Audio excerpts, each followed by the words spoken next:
আর 24 তারিখ 24শে অক্টোবর। এখন সকালবেলা, এই যে সকাল হয়ে গেছে।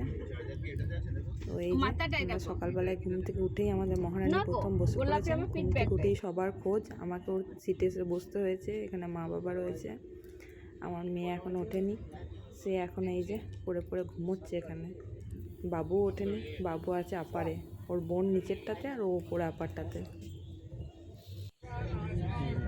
এখানে বাড়িগুলো না বেশিরভাগ বাড়িতেই প্লাস্টার করা নেই আর কালারও করা নেই। কীরকম লাগছে এখানকার পরিবেশটা।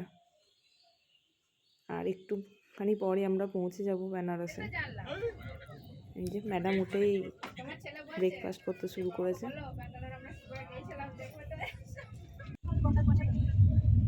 এই যে আমরা বেনারস পৌঁছে গেছি। এই যে নমঘাট এখান থেকে দেখা যাচ্ছে। ট্রেন থেকে নামছে সবাই, মেশে নামছে, আমরা আগেই নেমে পড়েছি। দিদি আর বাবু সব মালপত্র নামাচ্ছে। আর ওরা দুই বোনে এই যে হাত ধরে একদম রেডি যাওয়ার জন্য।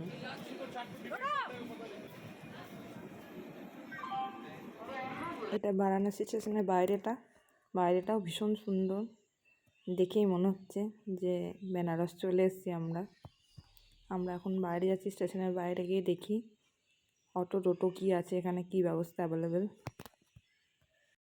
স্টেশনের বাইরেটা এরকম একটা ইঞ্জিন দাঁড় করানো রয়েছে, বেশ সুন্দর। আর এখানে প্রচুর ট্যাক্সি আছে, অটোও আছে। তো আমরা অটো করেই যাব। দুটো অটো করা হয়েছে। এখান থেকে হোটেল খুব বেশি দূরে নয় বলছে দিদিরা। আমাদের হোটেলের ঠিক নিচে রাস্তার ধারে এরকম কাপড়ের দোকান থেকে উপরে উঠে এই যে আমাদের হোটেল। পড়ে যাবে, চলো চলো। এখানে বাবু আর মা এসে বসে পড়েছে।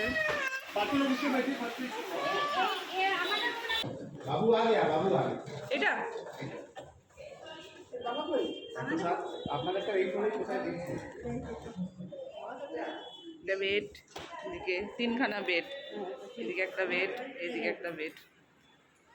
আমি এটা রুমে এসে আমরা ব্যাগ ট্যাগ রেখে আবার বেরিয়ে পড়ছি। আমরা যাচ্ছি গঙ্গা স্নান করতে।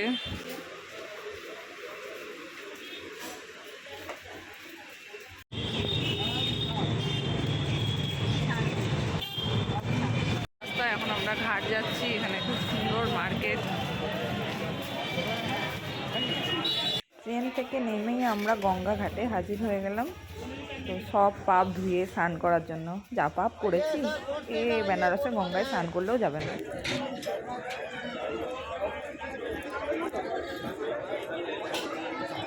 আবার গঙ্গা স্নান হয়ে গেছে। এই যে ইনি স্নান করেননি।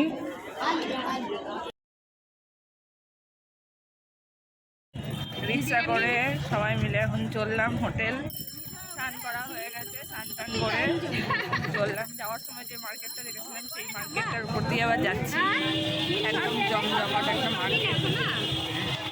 হ্যাঁ, কিন্তু এখানে একটাই জিনিস, এখানে কোনো ট্রাফিক রুলস নেই, যার যেদিকে ইচ্ছা সে সেদিকে যাচ্ছে। স্নান করা হয়ে গেছে, এবার যাচ্ছি আমরা লাঞ্চ করতে এখানকার রেস্টুরেন্টে।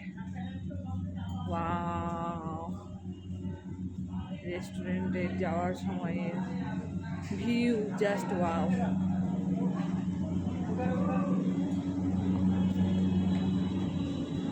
রুমগুলো খুবই সুন্দর এই হোটেলটার। এই যে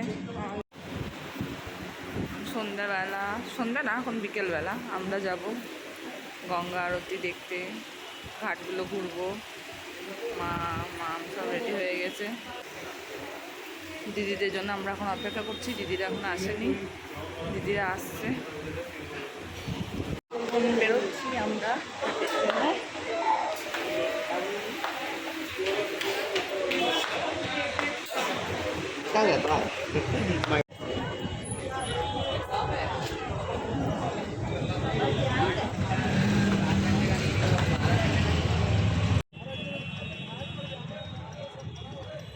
হোটেল থেকে বেরিয়ে জাস্ট একটা এরকম মল সামনেখানে, মনে হচ্ছে যেন ঘুরতে পড়ে যাবে, মলটাই ঘুরে আসি। দারুণ দারুণ দারুণ, মলটা এত সুন্দর, আর কোথাও যেতে ইচ্ছা করছে না। আমরা যেখানে রয়েছি এই যে আমাদের হোটেল, আর এই হোটেলের নিচে এত সুন্দর সুন্দর শাড়ির দোকান, তার পাশে আবার এই মল, এগুলো ছেড়ে কি অন্য কোথাও যাওয়া যায়? আবার আমরা বিকেলবেলায় এই গঙ্গা ঘাটে চলে এসেছি। তো আমরা লঞ্চে চাপার জন্য এলাম, এখানে বেশিরভাগ লঞ্চে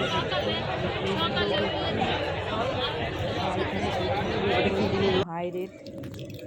তো দেখা যাক, দীপদা এখন কথা বলছে, কথা বলে যদি না ঠিকঠাক লাগে, এমনিতেও সন্ধে লাগবো হয়েই গেছে, আরতি হয়তো শুরু হয়ে যাবে আমাদের লঞ্চে ঘুরে ঘাট পর্যন্ত যেতে।